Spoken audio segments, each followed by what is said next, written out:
민수기 1장을 시작하면서 하나님께서 모세에게 주신 명령이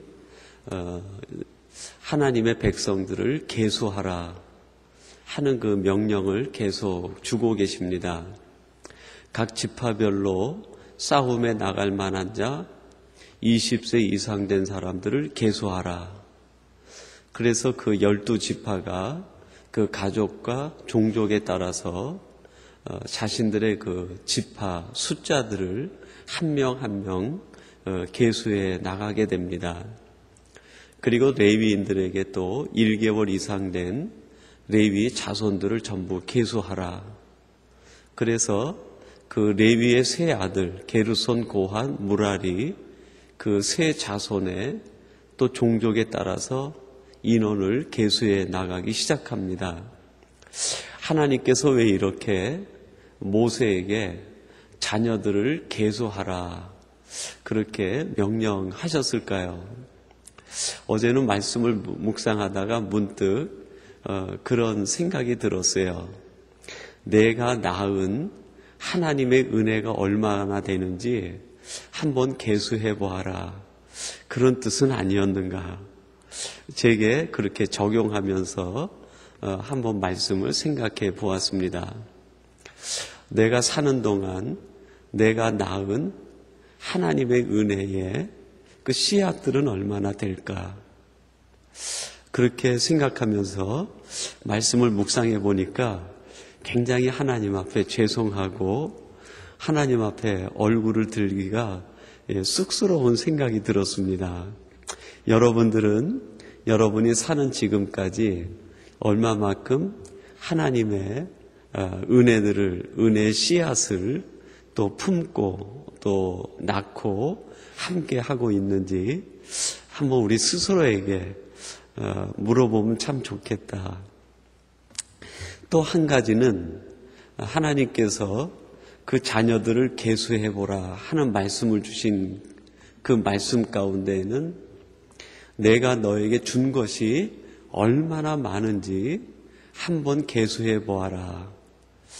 그런 생각으로도 제 마음에 다가왔습니다. 하나님, 저는 왜 이렇게 환경이 나쁘고 가진 것이 없고 왜 이렇게 가는 곳마다 또 하는 것마다 어렵습니까? 힘이 듭니까? 이런 생각을 하기가 쉬운데 하나님께서 모세에게 각 지파별로 종족별로 한번 그 자녀들을 계수해 보아라. 그래서 직접 그 자녀들을 계수해 가면서 모세와 그 12지파 족장들 그 가족들이 느낀 점이 무엇이었을까? 하나님이 내게 주신 것이 너무너무 많다 하는 것을 깨닫지 않았을까? 그런 생각을 해보게 되었습니다. 한번 계수해 보아라 하는 것에서 내 자신이 하나님 앞에 너무나 드린 것이 부족하다 하는 것을 생각하게 되었고요. 그런 반면에 하나님이 내게 주신 은혜와 축복은 상상을 초월할 만큼 많다 하는 것을 느끼게 되었습니다. 여러분들은 어떤 것을 느끼실지 모르겠어요. 오늘 여러분 하루가 한번 곰곰이 계수해 보시는 하루가 되시기를 바랍니다. 내가 하나님 앞에 드린 은혜의 씨앗은 얼마나 되는가? 반면에 내가 받은 하나님의 축복의 씨앗들, 은혜는 얼마나 많은지 한번 마음에 곱씹어 보면 좋을 듯합니다. 하나님께서는 모세에게 그의 출신 지파인 레위 지파를 가족별로 이제 다시 생각나게 하셨습니다. 그래서 오늘 본문 17절에 보면은 이 모세가 레위 지파이지만 그 모세가 미처 생각하지 못했던 것들을 하나님께서 하나하나 생각나게 하시고 떠오르게 하십니다. 레위의 아들들의 이름은 이러하니 게르손과 고핫과 무라리다 라는 것을 얘기합니다. 모세야, 너는 레위 지파에 속한 사람이고 그 레위 지파 가운데서도 이 모세는 고핫 자손에 속한 사람입니다. 여러분, 제가 이 본문을 보면서 모세가 이 말씀을 하나님 앞에 듣고 레위 지파의 자손들을 계수하기 전까지 모세가 자기 출신에 대해서 신학적으로 조명해 본 적이 있었을까, 그런 생각이 들었어요. 하나님께 이 음성을 듣고 이제 모세가 자기가 속한 지파가 어느 지파고 또 내 조상이 누구고 그것을 생각하면서 그에 따라 오늘의 내가 여기 있다는 것을 새삼 모세가 발견하고 깨닫게 된 것이 아니었을까.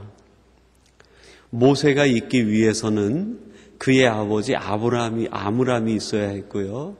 아므람이 있기 위해서는 그의 레위 지파 자손 중에 고핫이 있어야 했고, 고핫이 있기 위해서는 레위가 있어야 했고, 레위가 있기 위해서는 야곱이 있어야 했고, 야곱이 있기 위해서는 이삭과 아브라함, 하나님의 역사와 섭리가 있어야 했다는 것이죠. 성경에 보면은 그런 이야기는 없지만 모세가 이 말씀을 듣는 중에 자기 자신의 존재를 신학적으로 발견해 보지 않았을까? 여러분, 우리들은 내 존재를 생물학적으로, 사회학적으로 그렇게만 이해해서는 답을 찾을 수가 없습니다. 내 존재를 신학적으로 이해해야 오늘 내가 어떤 존재인지, 내 사명이 무엇인지, 내가 어떻게 살아야 되는지를 발견할 수 있는 것이죠. 그런데 오늘날 이 사회는 인간에 대해서 가르치기는 가르칩니다. 인간에 대해서 많은 연구를 하기는 합니다. 칼 막스는 인간을 어느 관점에서 연구했을까요? 사회학적 관점에서 연구를 했습니다. 인간을 연구를 하긴 했지만 사회학적 관점에서 연구하니까 답이 나오지를 않는 거예요. 사회학적으로 인간을 연구하면 결국 투쟁을 얘기하게 됩니다. 평등을 얘기하게 되고, 가진 자 것을 뺏어서 평등하게 만들기 위해서는 폭력이 정당화돼야 된다는 것이죠. 거기엔 답이 있는 것이 아니라 투쟁과 싸움과 폭력만이 있을 뿐입니다. 생물학적으로 연구하면 의학은 발달시킬 수 있을지 모르겠어요. 유전자 공학은 발달시킬 수 있을지 모르겠습니다. 그러나 그것은 인간을 궁극적으로 치유하는 것이 아니라 결국 인간에게 헛된 욕망을 부추기는 일을 만드는 것이 아니겠습니까? 내 신체의 구조 가운데 세포, 줄기세포 하나를 빼서 나와 똑같은 기성이를 하나 만들어가지고 마치 내 몸을 위한 하나의 의학 도구처럼 내 몸이 병들면 하나씩 떼다가 고쳐 쓸 수 있다고 하는 헛된 망상에 빠지게 하고 결국 인간의 삶을 실종시켜버리는 것 아닙니까? 병이 들어 죽는다 하더라도 인간의 본연의 모습으로 살아갈 수 있게 해야 되는데 유전자 공학은 인간 본연의 모습을 유지하며 살게 하기 위하보다는 살기 위해서 살아가는 존재로 만드는 것이 결국 생물학적 인간 이해 아니겠습니까? 심리적으로도 인간을 이해할 수 있습니다. 심리적으로 인간을 이해하면 어떻게 됩니까? 인간은 절망의 뿌리와 연결되어 있다는 거예요. 인간의 끝은 절망밖에 없다는 것입니다. 불안하다는 것입니다. 인간의 심리 밑바탕에는 분노가 있고 한이 있다는 거예요. 그래서 결국 그것을 해결하는 것이 인간의 일생일 뿐이라는 것이죠. 그래서 심리학적으로 인간을 이해하면 결국 한 풀이로 살아가는 인생을 만들게 됩니다. 그러나 그것이 아니라 신학적으로 내 자신을 돌아볼 때 내가 누군지, 내가 여기 왜 있는지, 내가 어떻게 살아야 되는지를 알 수 있고 발견할 수 있는 것이죠. 오늘 하나님께서 모세에게 또 이스라엘 백성들에게 내 자손들과 내 가족들을 계수해 보라 하는 뜻은 하나님의 이런 깊은 의미와 뜻이 있는 것 아니겠습니까?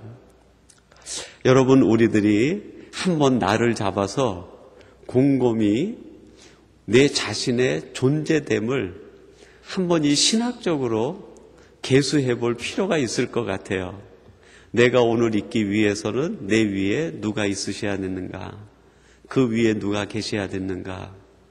오늘 내가 있기 위해서 내 주변에 하나님이 어떤 이웃들을 내게 보내주셨는가?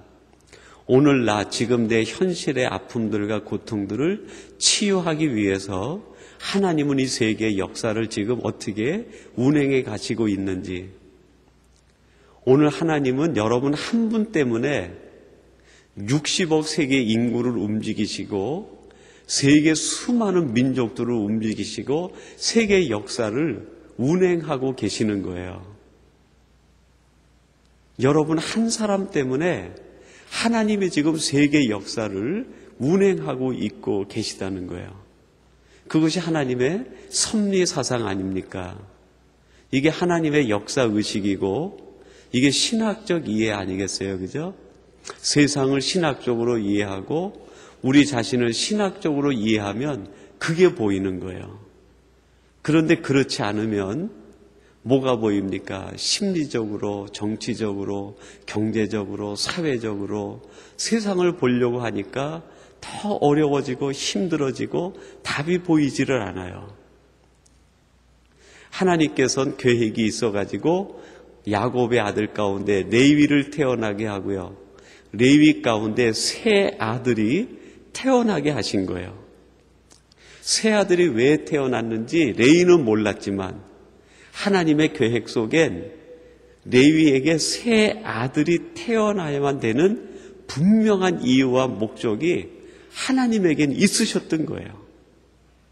그리고 그것이 야곱이 애굽에 내려가서 430년을 지난 뒤에 그리고 출애굽해서 거의 500년 가까이 된 뒤에 그 뜻이 드러나서 하나님이 모세에게 그 자녀들을 계수해서 이제 광야에 지어진 성막을 옮기고 성막을 보호하는데 내가 너희들을 쓰겠다는 거예요.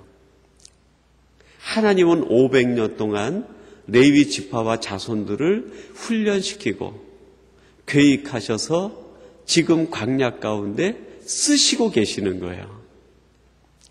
우리가 살아가는 곳이 광야 아닙니까? 우리가 살아가는 이 광야에서 지금 오늘 이 시대에 우리를 쓰기 위해서 하나님은 500년이 넘는 1000년이 넘는 하나님의 창세 이전의 계획 속에서 우리의 삶의 계획을 하시고 우리를 쓰시기 위해서 지금 이 땅에 보내신 거예요. 지금 광야 중에 있는 레위 지파의 자손들은 자신들이 왜 지금 여기에서 태어나야 되는지 몰랐지만 하나님은 그에 대한 구체적인 계획을 레위 자손이 태어나는 순간으로 하면 500년 전에, 하나님의 계획으로 하면 창세 전에 하나님은 이미 계획을 가지고 계셨다는 거예요. 오늘 예배하는 여러분 한 사람 한 사람에 대한 계획이 하나님에게는 500년을 넘어 1000년을 넘어 하나님의 생각 속에 우주 만물이 지어지기 전에 이미 있으셨다는 거예요. 그 생각의 결과가 오늘 바로 여러분인 것을 믿으시기 바랍니다. 이 계획을 갖고 레위가 첫 번째 아들을 낳았는데 하나님이 레위 마음에 감동을 주어서 그 이름을 게르손이라 짓게 만든 거예요. 우연히 지어진 것이 아니죠. 하나님께서 레위가 아들을 낳았는데 마음에 감동을 줘가지고 레위야, 그 아이의 이름은 게르손이다.